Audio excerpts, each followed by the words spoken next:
Puji Tuhan, Shalom. Ketemu lagi dalam renungan singkat pada hari ini. Sebelumnya mari kita dalam doa. Kami bersyukur Tuhan buat kebaikan-Mu pada pagi ini. Renungan singkat yang akan dibawakan Tuhan, Kau memberkati hamba-Mu agar firman menjadi remah bagi kita semua Tuhan. Terima kasih Tuhan. Haleluya. Amin. Firman Tuhan pada hari ini terdapat dalam Ibrani 7 ayat 1 sampai dengan 10. Bacakannya, Kristus dan Melkisedek. Sebab Melkisedek adalah Raja Salem dan Imam Allah yang Maha Tinggi. Ia pergi menyongsong Abraham ketika Abraham kembali dari mengalahkan raja-raja dan memberkati dia.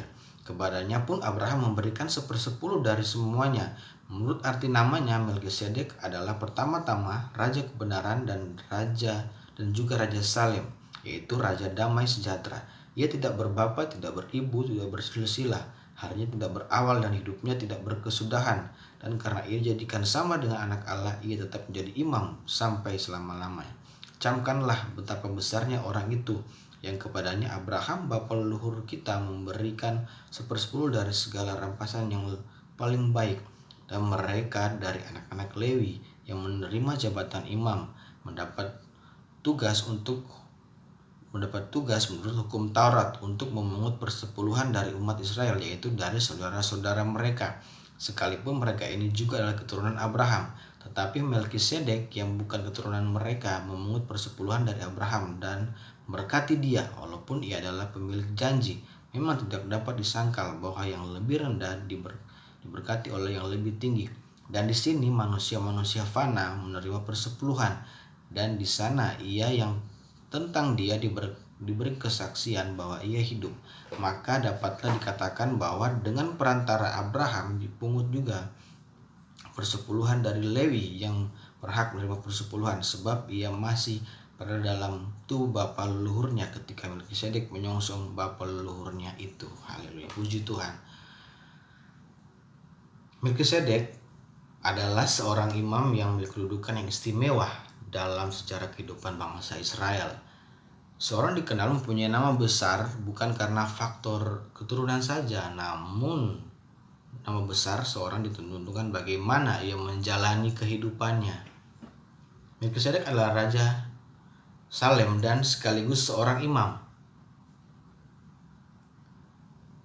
Secara politik dan keagamaan, Melkisedek memiliki kedudukan yang penting dan istimewa. Julukannya sebagai Raja Kebenaran dan Damai Sejahtera menggambarkan kebesarannya, sedangkan Abraham adalah bapa leluhur, bapa bangsa Israel, dan status Abraham dalam sejarah sangat vital ya. Andai kata kita melihat dari sudut pandang egoisme manusia, mungkin saja keduanya tidak mau saling mengalah dan memberi hormat, mungkin saja.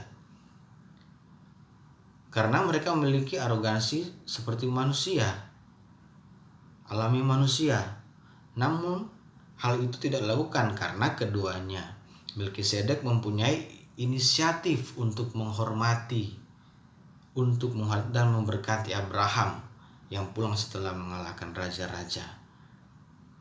Menerima penghargaan tersebut tidak membuat Abraham lupa diri. Abraham juga membalasnya dengan memberikan persembahan kepada Melkisedek.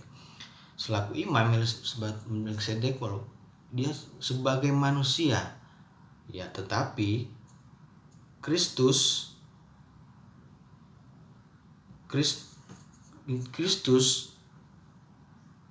adalah iman yang agung dari Allah, tidak bercacat tetapi kudus dan sempurna. Ini adalah manusia sebagai imam yang manusia yang sangat menghormati, sangat menghargai untuk Abraham.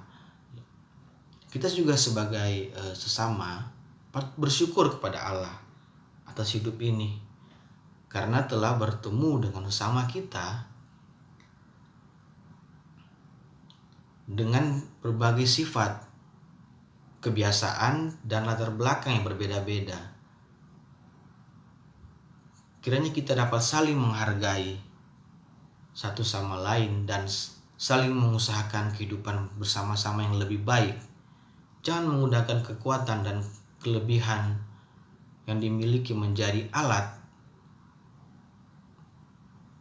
untuk merendahkan orang lain. Kita dapat berdoa kepada Allah agar diberikan ketulusan dalam menghargai orang lain. Dengan demikian, kita turut serta berpartisipasi dalam menghadirkan kedamaian Allah di dunia. Puji nama Tuhan, demikian renungan singkat pada hari ini. Tuhan Yesus memberkati semuanya. Mari kita dalam doa. Kami bersyukur Tuhan buat kebaikan-Mu.